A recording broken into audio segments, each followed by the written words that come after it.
Usa sa nag-una nga panghuna-huna or mindset sa mga tao dinhi sa kalibutan, kinig yung pagpadaghan sa atong kwarta or sa atong pagkaon. Kami sa una dito sa bukid, basta makasanggi na ganis mais, nga mapuno-puno na ginang balay, nga maglisod na mig pangitag lugar, nga makahigda, lipay kaayo me, daghantag mais, daghantag makaon, nga na gani makahalin-halin og mangga, palit din tos papag usa ka bakid nga bugas mais, isandig dayon sa may haligi dapit sa may kusina. Lipay kay may magtanaw usa ka sako kasandig, pero ang kadto na ganing among baro nga kanang kuan, kanang sa murag taro ba, magsigi na gani kagulkol inikaw sa kanana ang bagol pagkaguula na gyud paminahon niya, magtanaw ka wa nagisakong nagbarog skilid, wala na say mga mais nga gitapok, wana sugod nagkaguol kani kaon na sa taanig kamuting kahoy, mga plug na sa taanig mga ubing saag dito kakahuyan. Importante kayo na nato nga mudaghan atong pagkaon. Lingiyay mong tupad ina daghan mong pagkaon sa inyo. Nadaghan.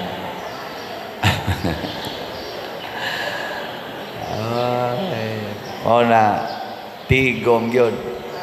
Na ang atog yung una-una, aron mo daghan ang pagkaon, tigom. Pag tinihik yun, pag dinaw yun, tigom. Sige yung tigom. Ang term ana sa in English, save, store. Ana. Sige yung tigom, haron mo daghan. Mo na, kung ang gusto ka mo daghan imong kwarta, ayaw panghatag, ayaw palit og slot, ipautang niya interese para motubo yun, motubo. Mo na'y atong pamaagi. Pero nias atong ebanghelyo, gipakita sa Ginoo, unsaon pagpadaghan ang jutay nga pagkaon, ug maosad ni ang pamaagi unsaon pagpadaghan ang jutay nga grasya. Unsaon man? Ipaambit sa uban nga nagkinahanglan. So kung ikaw jutay na lang kag pagkaon, i-share na sa imong mga silingan nga way gikaon. Ana, sakto ba ning kang Hesus o sayop? Nya mosunod mo ani dili? Mopalit na mog slot o dili? Inkapadir para pliti in taon ning akong kwarta. 100 raman, 100 pesos raman ang atong CTO para itukod og mga balay sa galisod in taog puyo og balay nga dili mo to. Ana. Nya ingka unya pa dir mahurot ning akong igpipliti, ayaw nagpliti, paglakaw na lang. Ana, no? Reklamo dayon. Mao na si Jesus 12, 13 sila kabuok sa ilang grupo. 12 ka apostoles, nya si Jesus 13. Nakita ni Jesus nga wa nay mga pagkaon ang mga tao nga 5,000 kapin. Kay tulo na kaadlaw silang nagsigig yampunga dito ni Jesus. Kay si Jesus siging ayos mga masakiton, ana magunsa magiayo ang imong sakit niya, wa na kay gikaon. Ana, unsa may nahitabo? Ang hunahuna ni Jesus didto sa mga tao nga 5,000 kapin. Nya ningon dayon ang iyang mga tinun-an, Lord, asa man ta mangitag pagkaon nga ipakaon ana mga tawhana? Ingon de Jesus, pila may inyo dihang pagkaon? Insya di ay pila to? 7 kapan o jutay isda. So katong 7 kapan o ila tong bahin-bahino nilang 13 kabuok, mambusog-busog yun sila ato. Meaning, para gito nila. Pero sa may giingon Hesus, sige, palingkura ang mga tao. Nya gikuha to niyang 7 kapan, iyang gipikas. Pasalamat siya siyang amahan, iyang gipikas, gihatag sa mga tinunan. Paghatag niya sa mga tinunan, gikaon sa mga tinunan. Wa nilahos og hatag ngadto sa mga tao. Wa nila sigurua ang ilang kaugalingon, ang gisiguro nila ang daghan kay mga tao nga gigutom. Unsa may hitabo? Nakakaon ang tanan, apil sila. Nakakaon.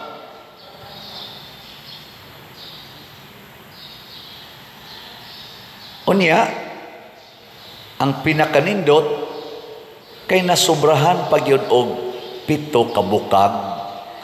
Pasabot ang 7 ka pan pagkabusog na tanan nahimo pagyong 7 ka bukag. Bisan pagkato mga tinunan og si Hesus usa ka semana di sila maglutog pan, di na sila kahurot atong 7 ka bukag nga panoy. Di ba? Nakasabot mo meaning ani? Pastilan ako ga imagine ko ba kung ang tanang mga Katoliko din sa Pilipinas kanang galingkod sa gobyerno, galingkod sa simbahan o mga members, kung doon natay attitude nga ingon ani nga maghuna-huna ta kanunay para sa kadaghanan, dili para sa atong kaugalingon, ma-imagine ninyo ang atong nasod? Unsa man, gubot o malinawon? Magkahugno o mulambo? Bright kay mo. Pero kumusta man ang inyong gibuhat karon, ang atong gibuhat, unsa man, ang pagpaambitay o ang pagsiguruay sa kaugalingon? Siguruay sa kaugalingon. Bitaw. Mauna nga luoy kay ta. Luoy kayo. Ang kinabag-an nga katawhan mo'y atong tan-aon ug maoy atong tubagon ang ilang panginahanglan. Munang ako pasalamat ko na malit mo din higslot. Ako mong tagag-update ha. Nahihinay lang. Ang atong SBF dag para sa atong kumbento, napamatay dako-dako yung bayronon diha. Niabot nag 45,203 ang atong slots nga nahalin. Naapay 14,797 ka slots nga available, 500 pesos per slot. Di ba? Kamong tanan nga naay 500 pesos, ayaw siguro ang inyong kaugalingon. Ihatag ko sana dinhi kay para na sa tibuok simbahan, kinabag-an. Mas dako man ang simbahan kaysa inyong pamilya, di ba? No. Pila man mo kabok sa inyong pamilya, abot mo na po kabok. Pila man kabok tao din sa simbahan nga mogamit aning atong project, thousands. O niya, nasa taan ni 16 slot challenge, nga tag 8,000 per challenge, niabot na sa 335 ka 16 slot challenge atong nadawat. Niya, ang atong CTUMM para atong ipangtukod og balay sa mga tao nga wagi balay, nga ato nang gi-identify, ato nang na-survey, mga 61 kabalay ang atong target. Ang atong halin sa CTUMM, 63,643 na kaslots. 6,355 na lang yun kaslots ang nahibilin, tag 100 pesos per slot. Di ba? Dali na kini mahurot. Bisa kunyang hapon, hurot na ni siya kung kitang tanan kamong naminaw dias online o kinirong ni adinhi. Mupadala mog tag 100 sa akong GCash. Mupadala mog tag 100 sa GCash ni Brother Bernardo Jacobi, adto ba mo ni Remedios Ocaba, adto ba mong Hinara Laborte, makita man adinhi sa atong screen inig Cantas Offertory. Kana padadi lang tag 100 ninyo. Ugma inig report nako, sobra na ang atong halin. Salamat kay ninyo. Unya doon na sa ni siya 61 slot challenge nga tag 6,100 per challenge, niabot na sa 309 ka 61 slot challenge atong nadawat. Pakpakan nato ang nanghatag niini. Salamat kayo. Labi na gyud mong nanghatag og slot or namalit og slot dinhi nga naglisod sa pangwarta. Yan ipalit pa gyud mong slot. Congratulations. Katilaw gyud mo og multiplication of your graces. Malipay yung Ginoo ana. Iya gid ang padaghanon. Muna salamat kayo. Yan nagsolicit sa ta dinhi og para lugaw sa Misa de Gallo. 63 katag 3,500. Lugaw na kada kaldero 3,500 sa 9 days sa Misa de Gallo na to dire duha ka misa tag 7 man ka. Estimate lang nato, 7 ka kaldero atong panghatag lugaw. Nakahali na sa ta, nanay donor nga usa. So 62 na lang. 62 na lang ka slots nga tag 3,500 lugaw pa more. Usa pa kabuok pero layo pa man sa to. Next week pa man sad. Magmisa de Gallo na ta. Next week ba? Dili pa di ay. 2 weeks from now. Sige. Ato pa ning paliton pag kaninduta ani ang gibuhat mao na kining atong gibuhat dinhi nidaghan ang atong bahandi sa atong parokya. We are receiving millions of donations and kolekta tungod kay kining maong mga millions nga atong nadawat wa ni gisod sa bulsa namong mga leaders dinhi sa simbahan. Unsa man gihatag ni sa kadaghanan, although na say gisod sa among bulsa pero kana ra sang igo namong panginahanglan. Pagkanindot unta kun ang ato mga leader sa simbahan o sa gobyerno mao ni buhaton, di ba? Nang ilang hunahunaon unsay gikinahanglan sa kadaghanan, dili ang gikinahanglan sa ila lang kaugalingon. Ana ba? Suwaya na ako nighatag og pamalandong kini karong gibuhat sa atong mga officials, labi na ning impeachment na karon nga ilang gi-file, impeachment sa atong Vice President. Akong pangutana ba, i-check na to ang public, ang general public, mao ba ni ang nag-una nga pangandoy sa mga tao nga ma-impeach ang atong Vice President? Mao ba ni ang nag-una karon nga panginahanglan sa kinabag-ang katawhan, labi na sa kanang waroy mga trabaho, kanang mga way balay, kanang naigo adtong mga bagyo, kanang ilang mga uma nangadaot ug ang ilang mga balay nangaanod sa landslide? Mao ba ni roy ilang pangandoy? Kani mga nangataktak sa trabaho kay nasira na ang mga kompanya, kay wa na tay mga foreign investors, kaning millions nga jobless sa atong nasod? Mao ba ni ang ilang pangandoy ang pag-impeach sa atong Vice President tungod kay siya mo hinungdan nganong wa na tay kwarta, nganong sige ning kabungkag ang atong mga infrastructures, kalabi na ang flood control, nga siging lunop ug naay bagyo, nga ni aning drugas, perting baha sa drugas, hinungdan ani kana bang atong Vice President kakinahanglan gid nato i-impeach? Nya mo gasto na sa taani og billions sa process sa impeachment. Mao ba ni ron ang panginahanglan, ang kauhaw o kagutom sa atong mga tao dinhi ang kinabag-an nga Pilipinos? Ato kang pukaw ning ato mga leaders sama ni Kristo o sa mga apostoles na balakas sad sila kay wa na sila gikaon, pero gisiguro ni Kristo ang pagtan-aw unsay gikinahanglan sa kinabag-an kaysa sila lay mo pahimo sa ilang pagkaon nga pito kapan.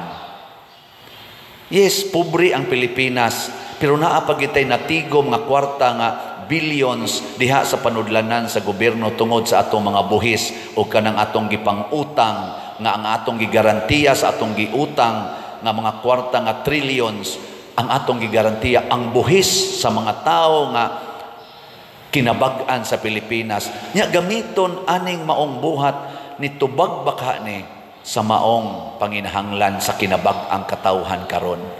Iampo nato mga igsoon, kay ako naguol ko ani isip pare.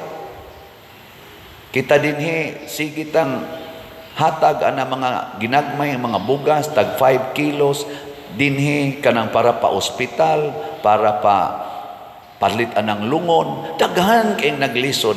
Gani tungod sa kadaghan na gyud nga magsigig anhi sa ato, pasaylo ako ninyo mga Jesus, tawgon man nako sila mga Jesus. Nigabot dire, ako din nya nasa Jesus ay makaguol man is Jesus usahay yan. Kaya nga mga Jesus, whatever you do to the least of your brethren, you do it to me. Porti naman sa yung daghana nila niya, mangimbitar pag yun, mangimbitar. Mo nang ako na lang gibutang, ato na lang gibutang agrol diri. Labing sayo nga mobalik sila 2 months. Mas nindot yun once every 3 months. Kaya kung bisag kada lang buwan, manganhay sila, hurot ang atong kolekta. Mag-average na kutag 1.5 million ang atong mas-spend aning maong mga charitable activities. Makita gid nato ba nga dinhilas atong parokya makuha na nako, mag-gauge na nako. Nya ang nanganhis ato dili na nato parokyano, lagyo na kaistanan na Italisay, Minglanilla, Konsolasyon, Mandawi, Lapu-Lapu, Compostela, abot pang Danau, abot pang taga-Sugod, abot pang taga-Negros, manganhi din eh. Abot pang taga-Manila, hasta tuntua pa sa Nueva Ecija, manganhi din eh. Pinaagi anang online, magpadain taon sila letter. Sa ato pa naglisod na giron ang Pilipinas. Nga kung asa sila kadungog, nga naay pari, nga nanghatag, magpunsisok sila dito, mura sila mga langaw, maglumba o pangaon. Sa ato pa ang gikinahanglan dos Pilipinas ang pagkaon o ang hinabang o pagtukod o mga struktura nga mutubag ni ining panginahanglan sa kalisod, dili ang paggasto sa kwartas gobyerno para lang anang siging hearing, siging impeachment. Millions, billions of pesos ang nagasto, di asay millions of Filipinos nga way hapit gikaon, way ikapa-ospital, wa gani ipakapalubong sa ilang mga namatay. Are we doing what is Christian? Are we doing justice to the needy people, needy Filipino people? Ato ka ng tarungon. Muna nakaniingon ta nga matod pas atong unang pagbasa, magpuyo ko sa balay sa Ginoo sa tanang adlaw sa akong kinabuhi. Giripit po na sa atong tubag sa Salmo. Nganong ganahan man ta mo puyo sa balay sa Ginoo sa tanang adlaw sa atong kinabuhi, kay ang Ginoo kanunay mutubag sa atong panginahanglan, dili sa iyang panginahanglan. O kita sang tanan nga nagtuo Ginoo, tinuod yung nagtuos Ginoo, kita mga Katoliko, mga Kristiyanos, kinahanglan ka mao sa tang mutubag sa panginahanglan sa kadaghanan, dili sa atong panginahanglan. Ako uwaw naman kay ko dinhi nga magsikog baligya aning slot. Pero di gini akong panginahanglan. Sa panginahanglan ginis kadaghanan. Yes, I receive already millions of pesos. More than 400 million pesos na ang akong nadawat isipari for my 20 years in the priesthood. Pero kanang tanan gihatag gina nako ngadtos mga nanginahanglan. Pila ra goy kaon nako. Tanawa ra guni akong naong nag-anam nagkadaot. Kay gamay na lang kong kaon. Oh, pero na ko'y sugar na taas. Ako ning gituyo tungod kay mas importante nga i-share ngadto sa uban. Kay ako nisod man ko sa pagkapari to become leader sa atong community. Muna mo hangyo sa kus ako mga fellow leaders na as gobyerno og ni as simbahan, atong unahon pagtan-aw ang panginahanglan sa uban. Muna kanindot unta kun ato na nang buhaton kitang tanan. Kay ngano man anha ta diha mulambo, dili na to siguroon ang atong personal interest. Doon na manggitay mga personal interest, di kayo na nato i-highlight na manggitay mga personal needs. Politician, pari, madre, mga lay people, naagitay mga personal needs, dili na nato mo'y unahon.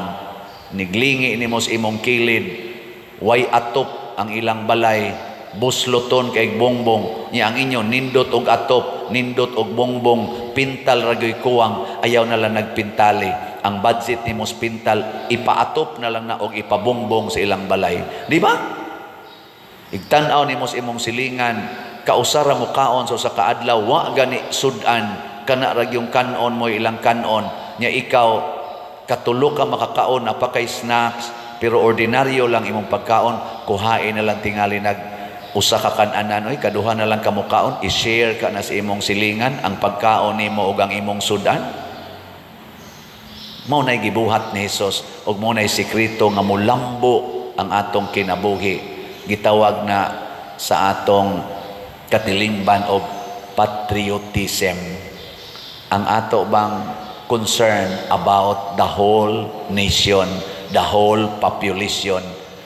Ang kaning niang pagsigig paniguros kaugalingon gitawag na og unsa man patronage kana bang ang patron ra ang mga dagko ra mo'y atong atimanon og tahoron og alagaran dili ang kinabag-an.